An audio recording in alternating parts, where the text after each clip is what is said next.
People for years told me keto was extreme. They still do, even today. But after years of failed diet methods, calorie counting, meal plans, eating 6 times a day, three main meals and then snacking to manage my hunger, even hiring a nutritionist, I finally had to ask, what's actually more extreme?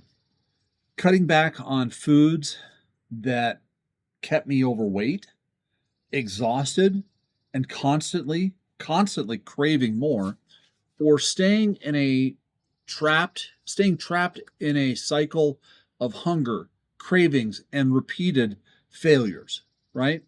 Because for years, I didn't struggle because I lacked discipline. I struggled because the systems I was told to follow never truly fixed the problems, you know?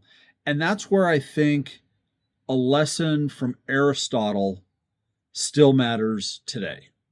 So Aristotle had a principle. Aristotle, over 2,000 years ago, argued that both excesses and deficiencies can destroy the human body. Too much food damages health. Too little food weakens your strength, right? Too much indulgence creates dysfunction. Too much restriction can also break us down. And his point was simple. Health is found by removing the destructive excesses and restoring balance. So that raises an important question in our modern world. Are most people truly suffering from too little food, or are they suffering from too much of the wrong food? Too much processed foods, too much sugar, too much constant eating, too much metabolic chaos. Let's talk about that. And what I mean by talking about that, let's talk about the modern dieting problems, which often teaches people to simply just eat less, move more. They tell you count your calories, measure every bite, fight those cravings, snack strategically. Sounds like a military pep talk.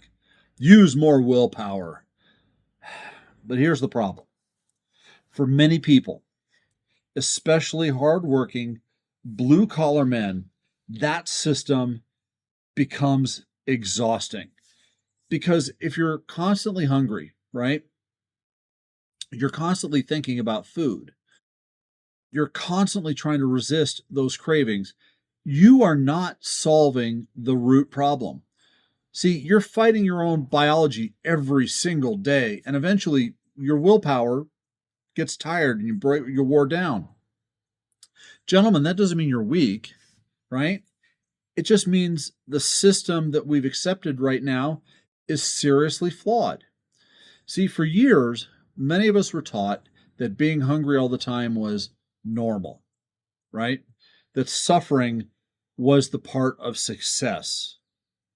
But maybe the real issue isn't discipline. Maybe it's that we've normalized that way of eating that keeps people stuck in the cycle to begin with. For me, keto wasn't doing something extreme, okay? It was about removing what I considered the excesses that were keeping me trapped. See, when I cut back on carbohydrates and focused on proteins, healthy fats, and satiety, something changed in me. I wasn't fighting that constant hunger the same way. I wasn't obsessing over my next meal every few hours. Where am I going to find the next snack to curb that hunger, right?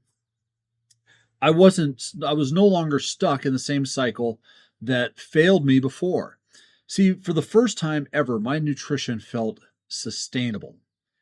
And gentlemen, that matters because I wasn't looking for another temporary diet, right?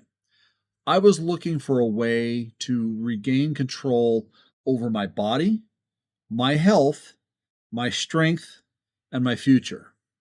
See, keto may not be the perfect solution for everyone, but for me, it became a practical tool that helped me finally restore balance in my body. Does that mean every man needs keto? No. But I do believe every man should take an honest look at what excesses may be harming his health. For some, it may be processed foods. For others, sugar. For others, constant overeating or failed nutritional systems, right? The real goal isn't blind dietary ideology. You know, chicken, rice, and broccoli for 6 months on end, right? That kind of blind dietary ideology. The goal should be restoring your health, your strength, restoring discipline. And with regards to health, specifically your metabolic health. It requires finding a sustainable path that actually works for you, because better health isn't about punishment. It's about removing that which weakens you as a man. If you've been told taking your control of your health is extreme, maybe it's worth asking, is removing harmful excesses really that extreme? Or is staying trapped in a broken system the greater risk for you? If you're a blue collar guy, if you're a blue collar man trying to lose fat, regain strength, and become harder to kill, subscribe. Because a better health always builds a better man.